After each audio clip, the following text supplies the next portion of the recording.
They actually laughed when I walked into that courtroom. My own daughter Patricia and her husband Michael, sitting there in their designer suits, snickering like schoolchildren when they saw me shuffle in with my old handbag and sensible shoes. Michael even elbowed the man next to him, probably making some joke about the confused old lady who thought she could defend herself. If you're watching this, subscribe and let me know where you're watching from. You see, 6 months ago, my husband Robert passed away and left me everything. Every penny of his fortune, every investment, every property. Patricia expected to inherit millions, but Robert's will was crystal clear. It all went to his loving wife, Dorothy Hamilton. Not a single dollar to our ungrateful daughter. That's when Patricia decided I must be mentally incompetent. How else could a simple housewife end up with a $60 million estate? She hired lawyers, filed papers claiming I'd forged Robert's signature, that I'd manipulated a dying man. The paperwork painted me as a gold-digging wife who'd somehow tricked her way into an inheritance. I remember sitting in my kitchen that morning, reading the legal documents over my coffee. Patricia was suing her own mother, claiming fraud and elder abuse. She wanted me declared mentally unfit, wanted the court to overturn Robert's will and give her what she believed was rightfully hers. The irony was almost funny. Almost. You see, Patricia had always seen me as just Mom, the woman who packed her lunches, drove her to ballet lessons, and kept house while Daddy worked. She never asked about my life before marriage, never wondered why I had law books in my study, never questioned why judges occasionally sent me Christmas cards. Mrs. Hamilton, her lawyer, James Morrison, had said during our deposition, speaking slowly as if I were deaf as well as stupid, "Can you explain to us how a woman with no legal background, no business experience, and no college degree came to possess such detailed knowledge of Mr. Hamilton's business affairs?" I'd smiled sweetly and told him I'd always been good with numbers, let him think what he wanted. Now, sitting in this courtroom, watching my daughter's confident smirk, I almost felt sorry for what was about to happen. Patricia thought she was so clever, so prepared. She had no idea that her simple housewife mother had been reading legal briefs since before she was born. The bailiff called the court to order, and Judge Margaret Walsh entered. The moment she saw me, her steps faltered slightly. Our eyes met across the courtroom, and I saw recognition flicker in her gaze. Patricia noticed nothing, too busy whispering with her lawyer about their slam-dunk case against the incompetent old woman. But I was wrong about everything I thought I knew about this day. Let me take you back to where this all started, because the real story began the day Robert died, not the day we walked into that courtroom. I was holding his hand when he passed, just like I'd held it for 35 years of marriage. The doctors had given us 6 months, but Robert only lasted 3. Cancer doesn't care about your wealth or your plans. Dorothy, he'd whispered in those final moments. They're going to come for you. They think you don't know anything, but I made sure you'd be protected. Everything is yours, just like we discussed. I'd kissed his forehead and promised him I'd be fine. Robert knew me better than anyone, including our daughter. The reading of the will happened 2 weeks later in Robert's lawyer's office. Patricia arrived, dressed in black, tissues ready, playing the grieving daughter perfectly. Michael stood beside her, already calculating their inheritance in his head. "To my beloved wife, Dorothy Hamilton," the lawyer read, "I leave my entire estate, including all properties, investments, bank accounts, and business holdings, valued at approximately $62 million. The silence in that room was deafening. Patricia's tissue box hit the floor. "That's impossible," she said, voice shaking. "Daddy promised me the house in Martha's Vineyard. He said I'd inherit the business. The will is quite clear. Mrs. Brooks," the lawyer continued, "your father left you a family photo and his watch. To your husband Michael, he left his golf clubs." I watched my daughter's face transform from grief to fury in seconds. "This isn't right. Mom doesn't know the first thing about managing money. She'll lose everything within a year." Michael's voice was harder. "We need to see those documents. This has to be some kind of mistake." But there was no mistake. Robert had been planning this for years, updating his will every time Patricia showed her true colors, like when she borrowed $20,000 for their kitchen renovation and never paid it back, or when she made fun of my cooking at Michael's promotion party, calling it peasant food, in front of his colleagues. Robert saw how they treated me, how they took me for granted. He knew they saw me as weak, incapable, undeserving of respect. After the lawyer's office, Patricia and Michael followed me home. They sat in my living room, the same room where I'd helped Patricia with homework, where I'd celebrated her achievements, where I'd comforted her through heartbreaks. "Mom, be reasonable," Patricia said, her voice honey-sweet now. "You can't possibly manage all this money alone. Why don't you let Michael help you? He's good with finances." Michael nodded eagerly. "We could set up a trust, make sure everything's handled properly.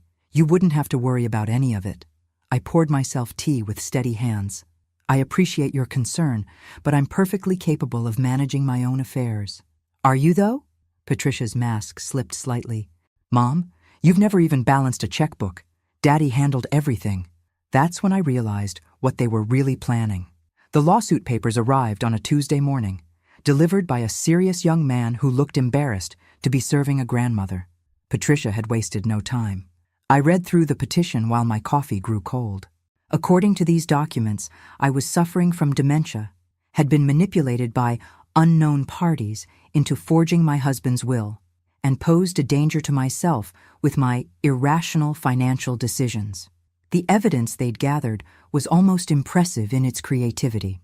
They'd found receipts from when I'd gotten lost driving to Patricia's house last year, clearly a sign of cognitive decline, not just construction detours on unfamiliar roads. They'd documented my inability to operate modern technology because I'd asked Patricia's teenager to help me set up Netflix. Most damaging was Michael's sworn statement that I'd become increasingly paranoid and secretive about finances, refusing their helpful guidance in managing Robert's estate. My phone rang within an hour of receiving the papers. Patricia's number.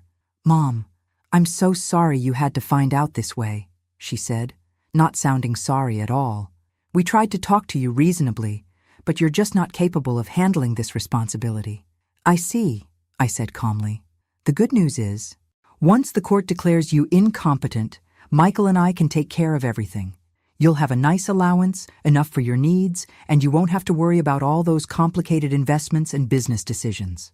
I watched a cardinal land on my bird feeder, remembering how Robert used to say cardinals brought good luck. And where exactly would I live during this arrangement? There was a pause. "Well, the Martha's Vineyard house would be perfect for you. It's smaller, easier to maintain. We'd take the main house, of course, since we have more family obligations."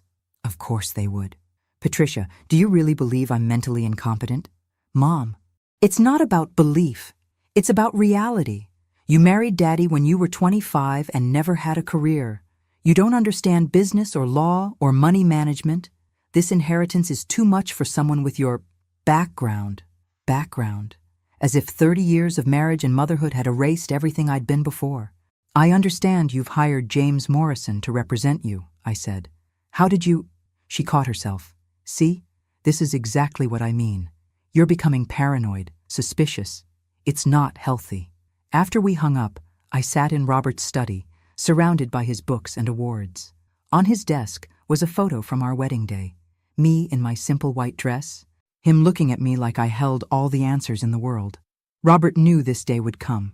He'd tried to warn me that Patricia and Michael saw me as weak, saw our marriage as a business transaction where I'd contributed nothing of value. I opened the desk drawer and pulled out the envelope Robert had given me 2 years ago. "When they come for you," he'd said, "and they will come for you, open this." Inside was a business card and a note in Robert's handwriting. "Dorothy, call Margaret Walsh. She remembers you. Margaret Walsh, Superior Court Judge." The name seemed familiar, but I couldn't quite place it. I had no idea what was coming next.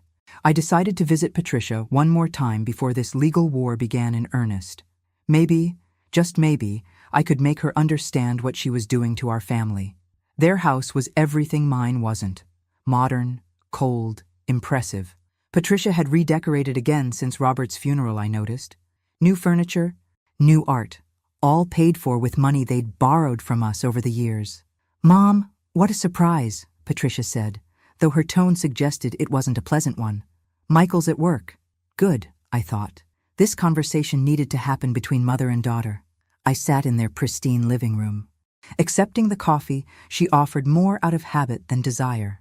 Patricia, we need to talk about this lawsuit. There's nothing to discuss. You're sick, Mom, even if you can't see it. This legal action is for your own protection. I'm not sick, sweetheart. I'm grieving, I'm adjusting, but I'm not incompetent. She sat across from me, her expression a mixture of pity and frustration. Mom, yesterday you called me asking how to transfer money between accounts. Last week you couldn't figure out how to pay bills online. These aren't normal aging issues. I studied my daughter's face, seeing Robert's stubborn jaw and my own green eyes. When had she become so calculating? Patricia, what if I told you that I've been pretending? She blinked. Pretending what?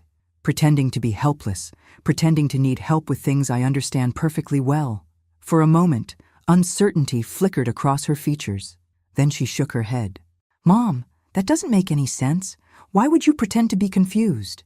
Because people treat you differently when they think you're weak. They tell you things they wouldn't tell someone they considered a threat.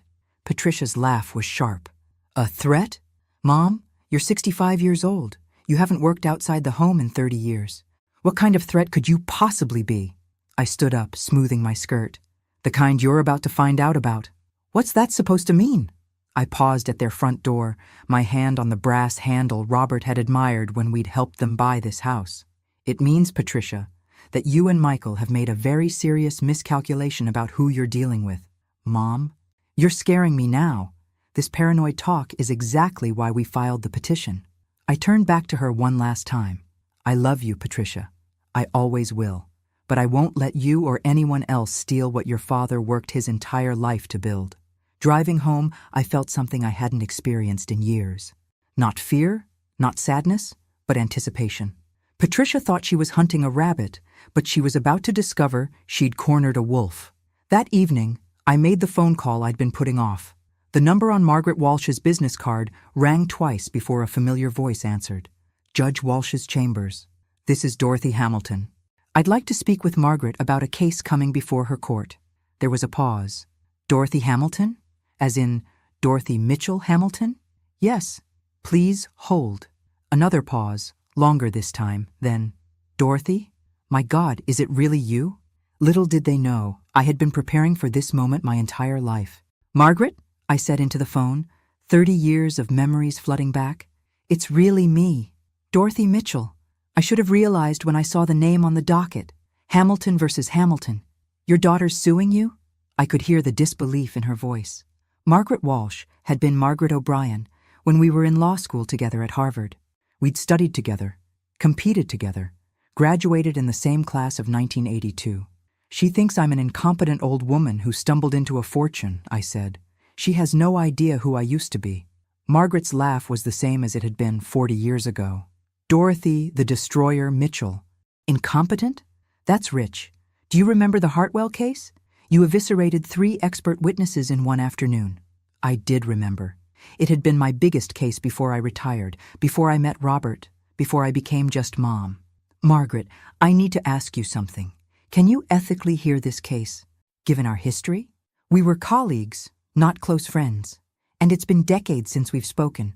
But Dorothy, if you're planning what I think you're planning, I'm not planning anything except defending myself against false accusations. With representation, I hope? I looked at Robert's photo on my mantel. I'll represent myself. Margaret was quiet for a long moment. Dorothy, you've been out of practice for 30 years. Law has changed. Are you sure you want to do this? I've kept my license active. I've been reading case law, following changes in legal procedure. Old habits die hard. Your daughter's attorney is James Morrison. He's good, experienced in elder law. I know. I'd been researching him since receiving the lawsuit. He's won 80% of his competency cases. He specializes in families who want to declare elderly relatives incompetent to gain control of their assets. You realize what you're walking into? I stood up and walked to my study, surrounded by the law books I'd never gotten rid of, the case studies I'd annotated over the years. Margaret, do you remember what Professor Williams used to say? Never let them see you coming. Exactly. After we hung up, I spent the evening reviewing my old files. Cases I'd won, strategies I'd employed, the methodical preparation that had made me one of the most feared attorneys on the East Coast. Patricia thought she was dealing with a helpless widow. Tomorrow, she'd discover she was facing Dorothy Mitchell, the woman who'd never lost a case in 15 years of practice. The woman who'd voluntarily walked away from law to raise her daughter, only to have that same daughter try to destroy her. I pulled out a yellow legal pad and began making notes, the familiar process of building a defense coming back like riding a bicycle. Patricia's case relied entirely on the assumption that I was mentally incompetent. But competency isn't just about age or confusion. It's about understanding the nature and consequences of your decisions. And I understood exactly what I was doing. Morrison had made one crucial error in his petition. He'd painted me as a victim of manipulation, suggesting unknown parties had influenced me to forge Robert's will.